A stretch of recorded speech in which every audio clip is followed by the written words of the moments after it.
filimkeena maanta waxa uu ka bilaabanayaa halkan. Filimkan waxa uu qaab ahaan u eegyahay filimkii la oran jiray Squid Game. Kayntan aadka u weyn waxa jooga kaliya hal team iyo teamkan kale oo markaas isku noqonaya laba team. Labadan team ayaa la rabaa inay diamondkan dhagaxa ah ay ku guuleystaan inay saaraan saqafka ugu sareeya ee buurta. Qofka geeya dhagaxa diamondka ayaa guuleystaha noqday. Laakiin waxa ka horeeya mashino badan in la fuliyo waa ku dhiman kartaa, waa ku noolaan kartaa, waa game aad iyo aad u adag markaasi. Okay, aan guud galno filimkeena marka.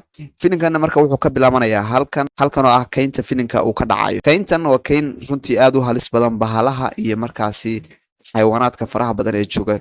Marka laga yimaado waxa jooga cadow aad u badan oo markaasi teamkaas oo doonaya inay ka takhalusaan wixii soo gala kaynta ka hor inta aysan geyn dhagaxa diamond. Filimka actorkiisu waa Drag ayaa wuxuu ku arkaya gacantiisa tattoo ku yaala, kadibna saaxiibka ayuu sheegaya waxa uu leeyahay tattoo ayaa igu yaala. Dhammaantood iswada fiirfiirinayaan kulli tattoo ayaa ku yaala. Ninkan ayaa murmaya, isagoo murmaya kadib waxa gadaal ka soo maraya bahalkan aad ka weyn, kadibna afka ayuu gashanaya. Ma ay badbaadin karaan, dhammaantood waa yaabaya, mid walba afka ayuu gacanta saaraya ilaa ugu dambeyn markaasi ay dhexdooda isqabsadaan. Kadib ninkii ayaa bahalkii afka intuu ku qaado kor u tuuraya, kadibna dhulka ayuu ku soo dhacaya. Ninka ayuu imaanayaan saaxiibka ahaa iyagoo markaas la yaaban sida uga soo badbaaday, kadibna way kala cararaya markay gadaal ka arkaan bahalkii oo soo socda.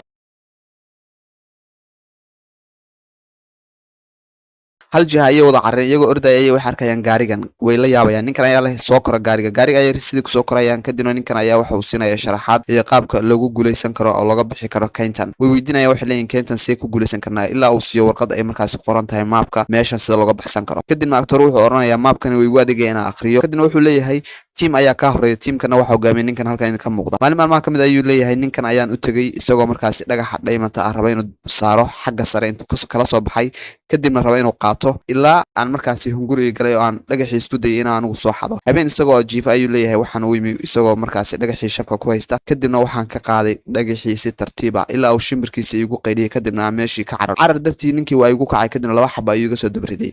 dhammaan askartiisii oo dhan ayaa soo baxsaday, laakiin way soo gaari waayeen. dhagaxan adaan kugu aamin ayuu leeyahay, dhagaxan qaad oo saar saqafka ugu sareeya buurta, waxaana ka horeeya mashino badan oo la raba inaad fuliso. Atooraha filimka aad ayuu yaabaya, waxaanu eegaya kayntan iyo halisteeda isagoo baqdin ka muuqato. saaxiibadii ayuu wuxuu leeyahay aniga ma doonayo. saaxiibadiina aad ayay u baqayaan ilaa ugu dambeyn warqadii maapka ahayd oo dhan uu siiyo. maapka waxaa loo dhiibay ninkan oo ku fiican markaasi akhrinta maapka. kadibna isagoo akhriyaya ayaa gantaal ku dhacay warqadii, kadibna uu qarxay. gadaal ayay fiirinaya ilaa mootooyin lagu soo weero, kadibna orod iyo carar ayay bilaabayaan ilaa markaa madaafiic lagu qaraaco qoryo waaweyn lagu soo rido. atooraha filimka ayaa la baxsanaya bahashii diamondtaha uu siday isaga iyo saaxiibkii. waxay taagnaayeen bannaan markaasi kaynta bannaankeeda, kadibna waxay soo galayaan gudaha kaynta. ninkan ayaa markaa raba inuu jir mootada ninkan.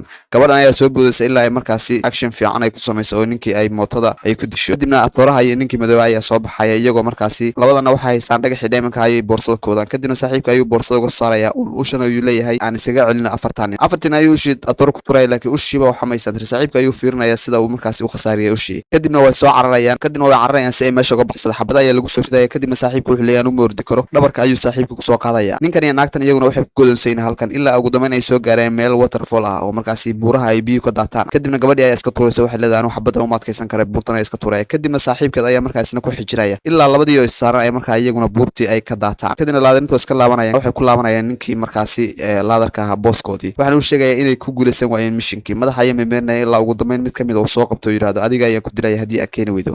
gorgorkiisa ayuu diray, wuxuu leeyahay iisoo saami meesha ay joogaan. labadan ayaa markaas ku dhacaya. atooraha iyo ninkan madow ayaa markaasi khilaaf dhexdooda ka bilaabanaya ilaa uu isku dayo ugu dambeyn inuu buurta ka tuuro. waa uuna ka tuuraya, laakiin waxa uu soo inuu atooru markaasi yeeshay awood uu markaas dhulka uu kaga imaan karo. kadibna wuxuu isku dayay inuu tuuro, laakiin wuu dhaqaaq waayaya. feer ayuu ku dhufanaya ilaa uu buurta ku dhaco. kadibna saaxiibada ayaa oranaya naga daya dagaalka naga joojiya, ilaa ugu dambeyn intuu soo qabto buurta intuu ka laalaaday yiraahdo halkaas ka tuuraya damar damis walwashi. magaalo ayay kusoo hagaagayaan, magaalada ayay soo galayaan atoorihii. magaaladan ayay doonayaan inay ka helaan cunto ay markaasi ka cunaan. way dhex lugeynayaan magaaladii ilaa ay markaasi ay helaan ugu dambeyn wiil yar. wiilkan yar ayaa ku oranaya meesha lama gala ee ka jooga waxaa jooga mas aad u khatar badan. atooraha ayaa loo diraya, waxa leeyahay maskaas waa u baahannahay oo mishinkeena ayuu kamid yahay, waana inaanu maskaas kala soo baxnaa meesha aanu. saaxiibka ayuu yaraya, wuxuu leeyahay waa kuu furaya maska afka qabo. maska ayaa soo baxaya, kadibna saaxiibkii ayuu fiirinaya ilaa uu markii dambe maska damca inuu qarino. atooraha ayaa ka qabanaya markaas maskiis, kadibna wuxuu yaraya saaxiibkiisii madoobaha afrikaanka, wuxuu uuna leeyahay afka qabo oo labada mici ka jabi. ninka madoobaha aan baqayn ayaa ilkihii miciyaha mas ka saaraya, kadibna maska ayuu ku dhufaya. mishinkii isaas ayay ugu guuleysteen waxaana hadda u dhaqaaqi doonaa mishinada markaasi xiga. gabadha ay qoslaysaa atirshadeeda waxayna leedahay waa gees ayaa tahay ilaa ugu dambeyn dhammaantood is aaminaan geemkana ay ku wada faraxsanaadaan. laakiin waxaa dambiisha laga helayaa warqadan ayuu akhriyayaa dhagax madowna uu ku jira laakiin waa uu fahmi waayaya waxa markaasi warqada ku qoran. iyagoo dhex luganaya magaalada ayay waxay arkayaan mootooyinkii nimankii laadiriinta nin walba oo sii jeesanaya waana kala cararaya ilaa ugu dambeyn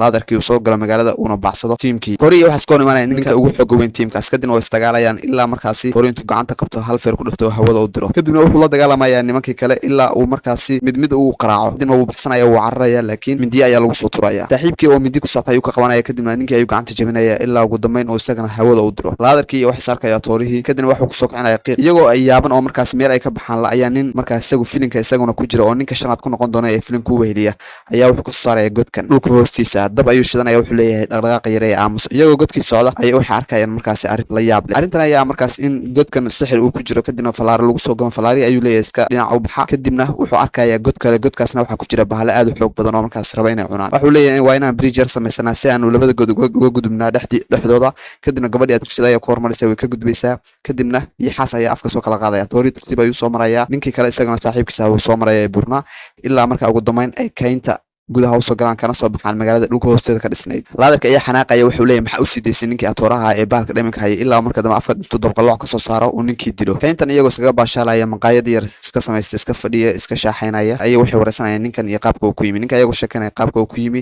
gadaal ayaa ka ogaan doontaan. filimka wuxuu leeyahay mishinka waa inaan ku guulaysanaa nimankan mainkooda iyo meesha ugu weyn ay degan yihiin waa halkan waxaan rabnaa inaan weerarno labada nin ee meesha joogana aan dilno halkaa waxaa ka leelina ayuu yidhi diyaarad helicopter aan kaga baxsana kaynta ilaa aan ku gaarno saqafka sare ee buurta kadibna aan gelno dhagax way fikrayaan waxay leeyihiin sidee laakiin wiilkan yarka ayaa markaas fikradu keenaya wuxuu leeyahay waa inaan gabadha atrishada adirnaa si ay markaas nooga mashquuliso annaguna aan gadaal ka soo wareegnaa. atrishadii ayaa markaa loo diraya howlo adag laba nin oo qoryo sita ayayna ka hor imaanaysaa kadibna iyagu meel gees ayay ka fiirsanayaan waxa meeshan dhaca. gabadhii ayaa iska dhigaysa tiimkooda waxay u jaasaysaa qaabka ay markaasi nimankan u ciyaaraan u jaasaan hadalka xitaa way bedelaysaa sida iyagu hadlaan ayay iska dhigaysaa wayna mashquulinaysaa kadibna qori ay ku qabanaya waxay leeyihiin yaa tahay in isku kay sheeg laakiin way mashquulinaysaa ilaa ay u dhaasin karayso. toorihii iyo saaxiibadiisana dhammaan waxay kasoo galayaan qaybta dambe ee markaasi warhowska ilaa ay ugu dambeyn ilbaabka ay jabsadaan kadibna ay gudaha u galaan. iyagoo sida u sheekaysanaya ayay waxay arkayaan markaas in gabadhii ay labadii nin ay dagaal ka dhex bilaamo kadibna labadii nin ayay dilaysaa gabadhii. toori ayaa fiirinaya labadii nin iyo gabadha soo markaas wada dirayaan kadibna uu iska dinaya wuxuu leeyahay adiga ayaa ku filan. way murmayaan waxay leeyihiin laba diyaarado meesha la kaxaysanaa markii dambena ugu dambeyn mid ayay kaxaysanayaan iska aaminaya ilaa ay markaas helicopter ay wada kaxaysteen kadibna xabada ayaa ku bilaabanaya. saaxiibadii ayaa markaa usoo gurmanaya labadii nin ee markaasi ka tirsanaa laadiriinta. diyaaradda helicopterka ayaa markaas waxa lagu dhufanaya gantaalka wuxuu soo kicinaya markaas lo'dan idiin muuqato iyadana kaynta ku nool oo markaa baxsanaysa helicopterta kuma duuli karto joog sare maadaama qaybta maruuxadda ay dhibaato ka gaadhay. hore ayaa sameynaya qaybta maruuxadda kadibna way wada qoslayaan way farxayaan wax leeyihiin saas ayaa ku guulaysanay ilaa ugu dambeyn mid ka mid ah saaxiibadood uu ka dhacay diyaaradii kadibna wuu cararaya lo'dii ayaa baxsanaysa waxaana dhacaya dhagaxii diamondka ayaa dib u dhacaya. dhagaxii diamondka ayaa tooro intuu soo dego u tuuraya kadib markay ay qabato ayuu markaa diyaaradii ku laabanaya kadibna saaxiibkood sidii ayay kusoo badbaadsanayaan. helicopterta ayaa waxay la imaanayaan meel kayna kadibna waxa xanuun uu soo gaaraya ninkii saaxiibkooda ahaa. ninkii ayay markaasi leeyihiin waa ku maasantahay sida aad markaasi noo siisay qishka iyo mishinada aan ku guulaysanay la-aantaana ma aanan guulaysanin mahadcelin. kadib dhagaxii diamondka ayuu intuu soo saaray ninkii madowga ahaa wuxuu dhibaya actarka markuu qabto waxa uu leeyahay maxaa ku sameeya wuxuu leeyahay adigan ayaa kugu aamini karnaa awoodadana leh.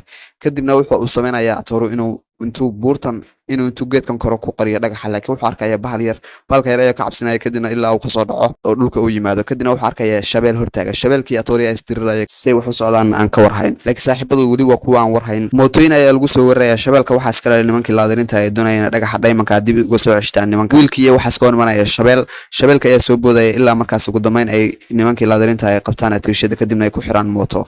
atoora ayaa mooto ka daba qaadanaya ilaa uu marka ugu dambeysa uu soo badbaadiyay shabeelkii iyo waxa halkan isla rafaasan ninkii buurnaa ee markaas khariidada maapka u hayay. toori ayaa lasoo baxsanaya 4 shabeel ayaa soo baxsanaya laakiin wuxuu isku dayay inuu ka dheereeyo wuxuu lasoo baxaya qori ilaa uu marka dambe uu gaas intuu dhulka uu ku bilbilo kadibna ku wareejiyo halkaana uu uga dhigo xabsi aysan ka bixi karin maadaama shabeelku uusan ka bixi karin iyo bahlaha markaasi dhamaantood ay nacib yihiin. maroodi ayaa soo baxaya maroodigii iyo ninka afrikaanka ayaa seelaya kadibna ninka afrikaanka ayaa maroodigii waxa uu ka dhiganayaa farasahan waana ula heshiinaya. dhammaantood waa yaabayaan waxay leeyihiin si aan uga baxsana shabeelkan. shabeel ayaa soo baxaya isaguna shabeelkii oo hareereeyay markaasi atoorihii atirishada ayaa waxaa imaanaya maroodiga ayaa markaas baabi'inaya markaas shabeelkii dhulka la dhacaya ilaa marka ugu dambaysa uu ka guuleysto. maroodiga ayaa kor u boodaya ilaa marka dambe uu ninkii isaguna kor u tuuro dhagaxii diamondka ayaa marka dambe dhulka ku dhacaya. kadib atirishada ayaa arkaysa, atirishada ayaa rabta in dhagaxa diamondka soo qabato, laakiin meesha uu dhagaxa diamond ku jira ayaa ah meel aad u halis badan, waana masas markaasi hurdo oo marka ay dhagaxa diamondka soo qabata ayay masaskii soo kacayaan ilaa ay ugu dambeyn arkaan in la dhex taagan yahay.